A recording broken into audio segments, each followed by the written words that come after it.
Bonjour les amis, bienvenue sur PowerTrade Crypto. Allons voir tout de suite le Bitcoin. Vous voyez que là nous avons toujours sur le Bitcoin une tête-épaule. Vous avez ici une épaule, une tête et une petite épaule ici avec un décrochage. On n'a pas réussi néanmoins à aller sur cette zone. Vous voyez qu'on est là sur une zone très importante, sur les 53 à 56 000 dollars. On n'a pas pu aller toucher cette zone. Et là, pour l'instant, nous sommes dans une consolidation. Est-ce qu'elle est haussière? Est-ce qu'elle est baissière? L'avenir nous le dira, mais en tout cas, voilà, moi en tout cas graphiquement, suite à cette configuration en tête-épaule, j'aurais plutôt tendance à penser qu'on va consolider d'une manière baissière et qu'on va très certainement aller sur les 53, 56 000 dollars. Mais en attendant, on n'est jamais sûr. Et donc, voilà, nous, à PowerTrade Crypto, on a fait un petit achat sur le dernier mouvement, sur le dernier signal que nous avons eu, moyenne 2 jours, 12 jours. Mais on a fait vraiment juste un petit achat. Pour vous dire, on est actuellement exposé à 11% et quelques sur le Bitcoin et on est bien sûr tout le reste en cash.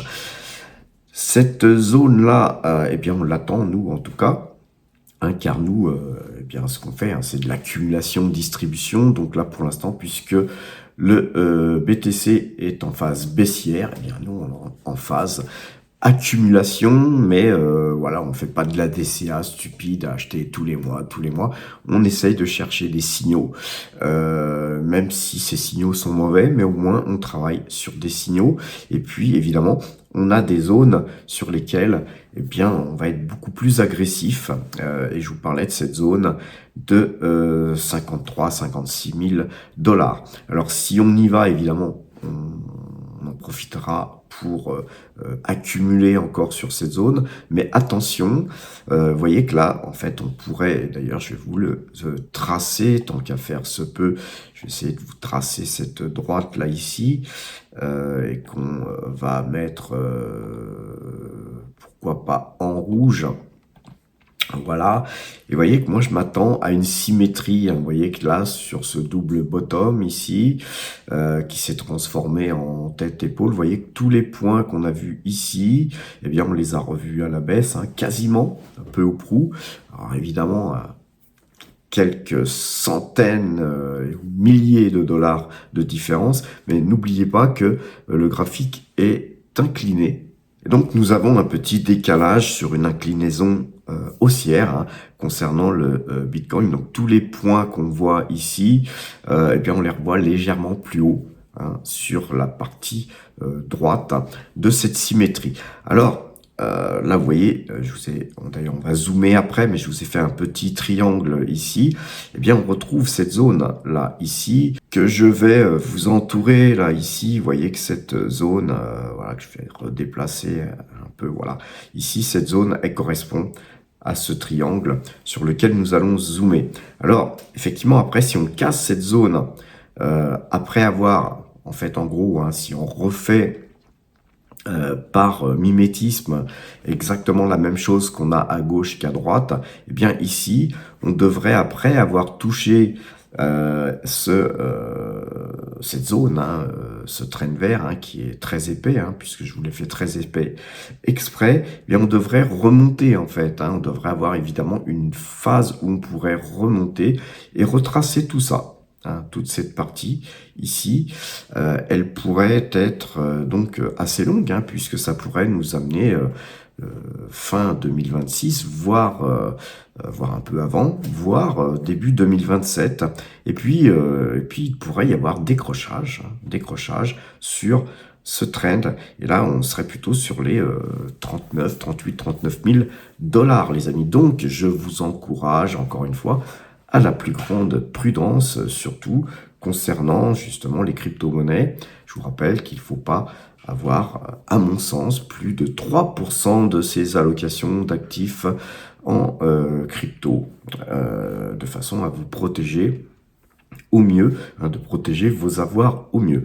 Et ensuite, après dégringolade, je pense pas que nous reverrions le Bitcoin sur les 15-16 000 dollars. Faut peut-être pas non plus broyer du noir et trop exagérer, mais qui sait, tout est possible, et c'est pourquoi il faut être prudent.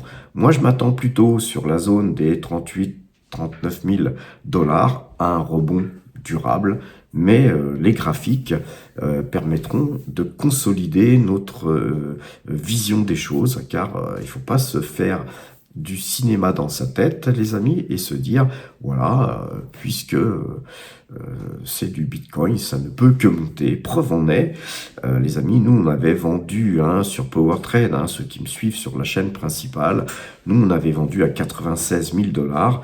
Aujourd'hui, on est à 67 000 dollars, les amis.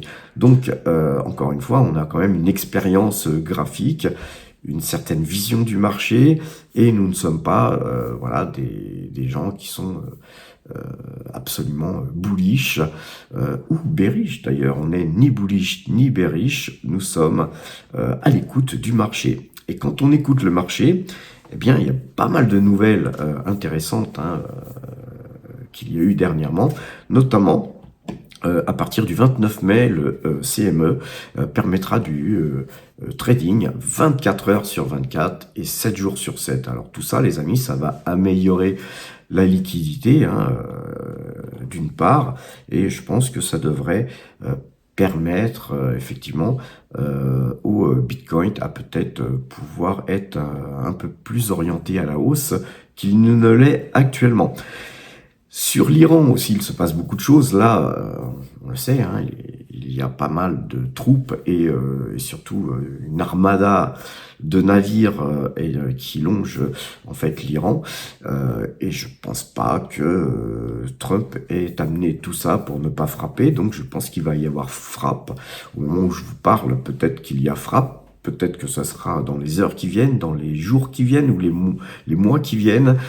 Je pencherai plutôt sur les jours qui viennent, entre aujourd'hui, demain et la semaine prochaine, car on ne peut pas laisser autant de navires militaires comme ça dans la même zone sans se mettre en danger. Je pense qu'on attend le feu vert de l'armée américaine, ça c'est clair qu'il faut, pour entamer des frappes pareilles, il faut être prêt, on ne frappe pas comme ça au doigt mouillé, et donc on doit être très attentif à la météo aussi, mais à ce que tout le monde soit prêt, et puis notamment que les alliés, et notamment les alliés américains qui sont Israël, soient aussi prêts à se défendre, car si frappe il y a du côté américain sur l'Iran, si l'Iran ne peut pas répliquer sur les bateaux aussi facilement que ça, leur cible logique sera Israël, bien sûr. Donc évidemment, on sera attentif à tout ça, car tout ça, ça a aussi des répercussions aujourd'hui sur le Bitcoin.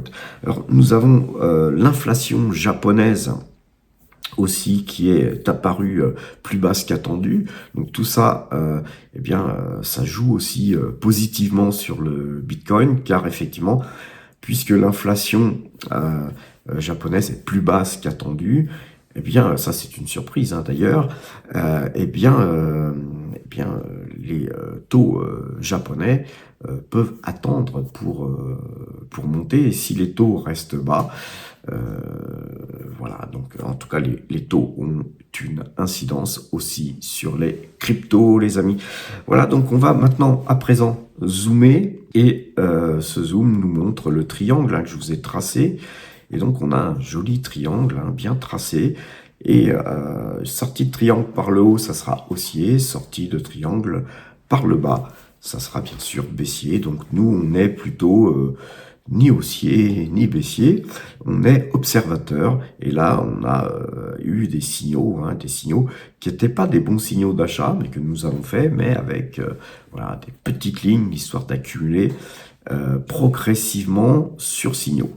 Voilà, on est dans l'attente d'une sortie de triangle, en tout cas chez nous, à PowerTrade Crypto. Sur ces bonnes paroles, les amis, eh bien, portez-vous bien, soyez super prudents, et à bientôt.